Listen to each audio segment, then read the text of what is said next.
Let's start with the women's 100. We got your rankings on the site here.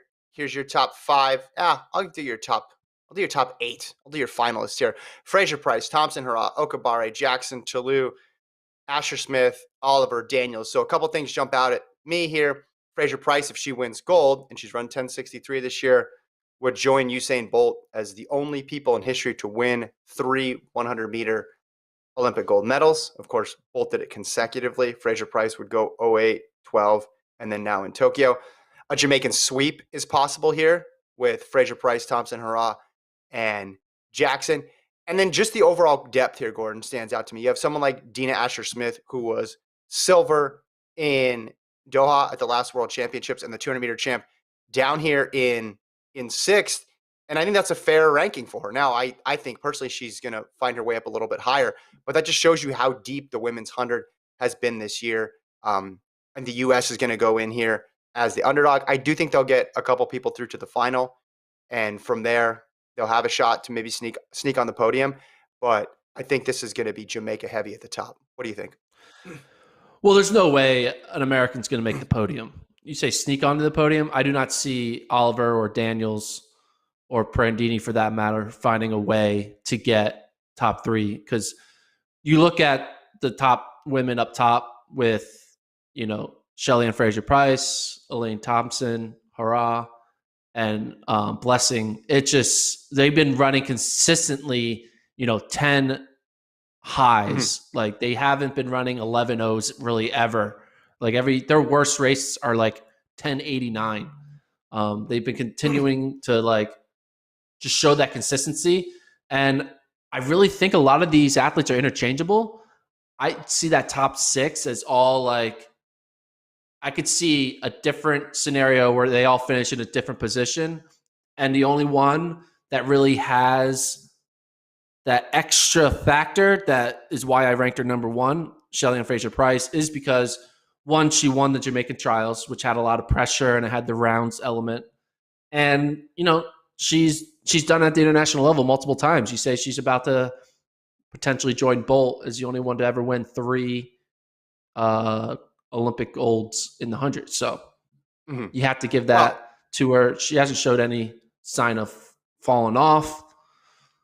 Yeah, Shelly-Ann Fraser-Pryce is and she's fastest time of the year, right? 10:63. Right. So yeah. That's a good reason to rank her first, even if she didn't have this huge track record of success. She's the reigning world champion, and she ran 10:63 this year. She's had some losses this year, but she runs frequently. She's not one of those people who only runs if she's in perfect shape. She has a pretty busy schedule. So I think you take those losses and you put them in context of what she's done in past years, and you could see her obviously being the clear favorite here.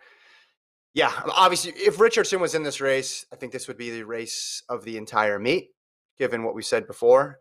Just to make the final would have been a crazy feat. But I think you're right with regards to the Americans.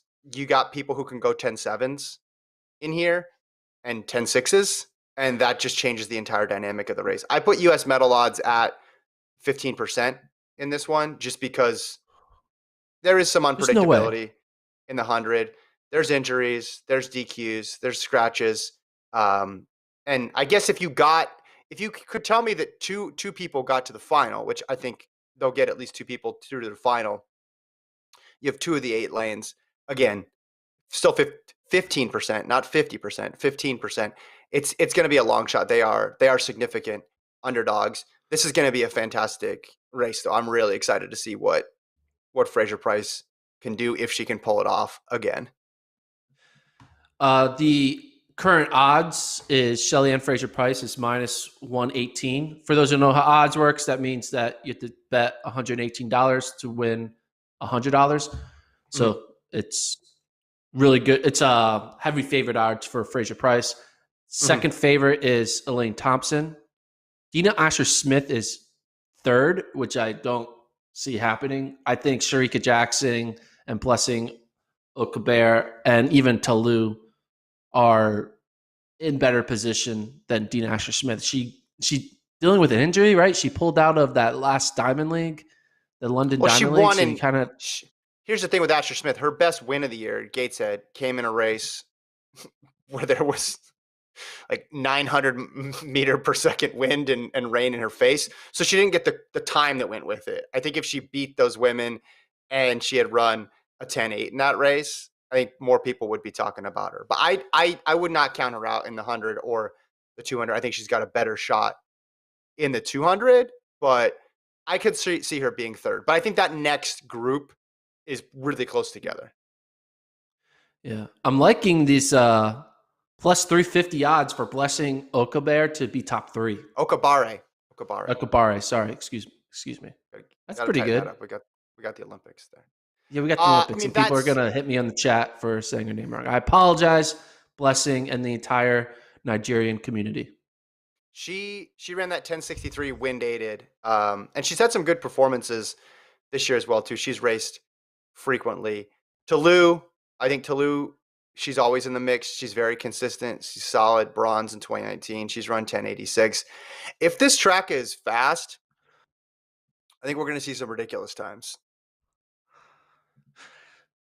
Yeah, I do. What do you think it's going to take to win? What do you think the winning time will be? I think it might take. I'm not going to say that they're going to need to run fast. Like Fraser-Pryce, I don't think he's going to need to PR to run. I don't think we're going to be like, you need to run a 1060 to run, but I don't know, 1071, 1070. Yeah, I can see that. There, I can see 10, um, 10. I can see 1068, 1069 being the unless the winning time. conditions are so bad, or unless the track is a lot slower than we are anticipating, you just have too many people there who have run in that 10, well, from Fraser-Pryce, from the 1063, and I guess if you count Okabare's wind aided or you do the conversion, basically from mid 10.6s through to 10.8 lows, you just have so many people there that you think that a couple of them are going to come through on the day and run something spectacular. So that's why I would say 10.7 low, which would be, I mean, we're getting spoiled with these women's 100-meter times. We really are. Yeah. We're expecting so much every time they come out. It's the same thing with Richardson. Like, we just started to expect 10.7s from her, that when she ran was a 10.8 in the Olympic trials final, you're like, okay, because we saw what she did in the semi. You're like, oh, but 10.8 is moving. Like for a while there, 10.9s were consistently winning Diamond Leagues, and then you see this year just how many people are in that range. So it'll be fun. Jamaica got a chance at a sweep. I think Asher Smith, Tolu, Okabare will have something to say